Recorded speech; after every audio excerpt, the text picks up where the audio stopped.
एक गांव था, नाम था ढोलकपुर। बड़ा ही शांत और सुंदर गांव था। लोग हमेशा खुशी से झूमते थे क्योंकि उस गांव में रहता था महाराज रायस्टार, जो अपने गांव के लिए एक शेर था जो कभी अपने लोगों के साथ गलत होने नहीं देता था। लेकिन उस गांव में छुपा था एक डरावना राज, एक राज जो सबके दिल में था पर जुबान पे नहीं। गांव के बीच एक सूखा हुआ पेड़ था जिसे लोग कहते थे श्रापित पेड़। ना कोई उसके पास जाता, ना कोई उससे आंख मिलाता। हर पूर्णिमा के अगले दिन उस पेड़ के नीचे एक लाश मिलती थी।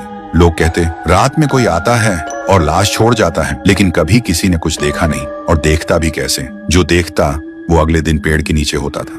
एक दिन रायस्टार ने ठान लिया, बस अब और नहीं, इस राज का अंत मैं ही करूंगा, क्योंकि ढोलकपुर का नाम मिट्टी में मिल रहा था। फिर एक पूर्णिमा की रात रायस्टार चुपके से जाकर पेड़ के पास बैठ गया। रात के 2 बजे एक आवाज आई, ठुंग ठुंग ठुंग ठुंग ठुंग ठुंग ठुंग ठुंग ठुंग सहूर। और फिर वो पेड़ भूत में बदल गया। वो भूत कुछ अजीब सा था, एक भयानक शैतानी हंसी वाला चेहरा, आंखें बड़ी बड़ी। वो पेड़ चल के एक घर के गेट को जोर जोर से खटखटाने लगता है। तभी एक आदमी डर के मारे आवाज सुन के बाहर निकलता है। वो भूत अपने लकड़ी जैसे हाथ से एक ऐसा थप्पड़ मारता कि उसकी सांस वहीं थम जाती है और उसी जगह उस लाश को ले जाता है और वापस फिर से पेड़ बन जाता था। देखते ही रायस्टार का दिल कांप जाता है, पर वो कुछ बोलता नहीं। सुबह लोग भीड़ में जमा हुए और रायस्टार ने पहली बार उस पेड़ से बात करने की कोशिश की। पेड़ के अंदर से एक आवाज निकली, क्या तुम सब भूल गए मुझे? रायस्टार बोलता है, तू कौन है?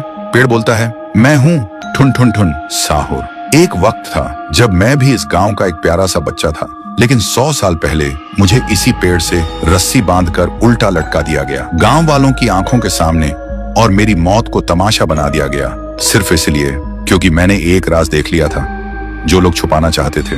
और उसी पल से मेरी रूह इस पेड़ से जुड़ गई। उस दिन से मैं इंसान नहीं, एक सज्जा बन गया और हर पूर्णिमा में एक राजदार को चुनता हूँ और फिर उसे उसकी खामोशी का हिसाब देता हूँ। रायस्टार बोलता है, लेकिन अब तो वो लोग मर चुके हैं ना जो तेरा कसूरवार थे। अब तू मासूम लोगों को क्यों मार रहा है? पेड़ कुछ देर चुप रहता है, फिर बोलता है, ठीक है, बस एक बार मुझे याद करो, एक दिया जला दो, फिर मैं कभी किसी को नहीं मारूंगा। फिर रात में सब लोग आते हैं, एक एक दिया जलाते हैं और तभी पेड़ अपने आप से आग पकड़ लेता है और आखिर में मुक्ति मिलती ठुन ठुन ठुन साहुर को।